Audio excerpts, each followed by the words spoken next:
When President Aquino delivered his State of the Nation in 2011, he was coming in from a series of disasters that has put the country's preparedness in question. In 2009, Typhoon Ondoy left the country with a damage of 10.45 billion pesos and 747 fatalities. In 2010, Typhoon Juan reached 7.6 billion pesos in damage, leaving 26 dead and 34 injured. This prompted the president to give a good amount of time to the usually politically laced issue of disaster preparedness. He mentioned the need for improved flood prevention capacity, particularly early flood detection. Di po ba't may problema tayo sa baha? Alam naman nating dulot na walang humpay at iligal na pagputol ng mga puno. May mga kagamitang magbibigay ng senyales o malapit ng umapaw ang tubig sa mga ilog. Early this month, the government has launched Project NOAA, which answers the country's need for early flood detection. The National Operational Assessment of Hazards was launched in Marikina. Marikina was hardest hit when Typhoon Ondoy wreaked havoc in the city in 2009. Project NOAA aims to give faster information to the public by giving real-time information about the water level of major river basins in the country and rainfall amount during extreme hazard events. Ang instruction po niya ay very clear. Dapat magkaroon ng flood early warning system sa lahat ng communities along the 18 major river system. Kung instructions po ay very clear din, dapat ma-improve how we communicate typhoon or weather information to the public. Project NOAA is still under development and is expected to be fully operational by December next year.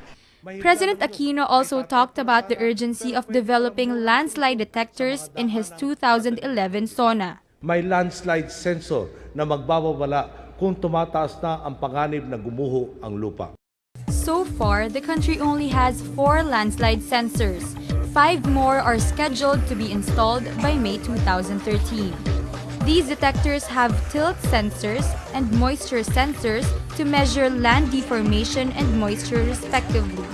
We have not tested its effectivity. Actually, the ultimate test for our system is that when a deployment site has experienced a landslide. So actually, that's the irony of the project. We're hoping that we will get results, but we are not hoping for a landslide.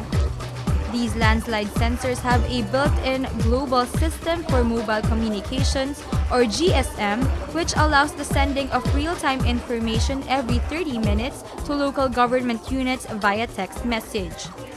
The president also believes that in addressing potential environmental disaster, people will have to go back to basics.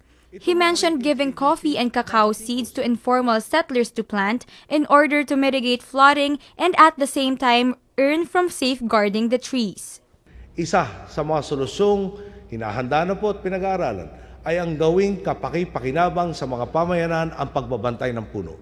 Bibigyan sila ng bini ng kape at kakao para itanim at mamunga ng kabuhayan.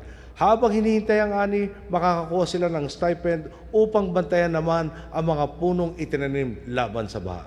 The Departments of Environment and Local Government will work together for this project.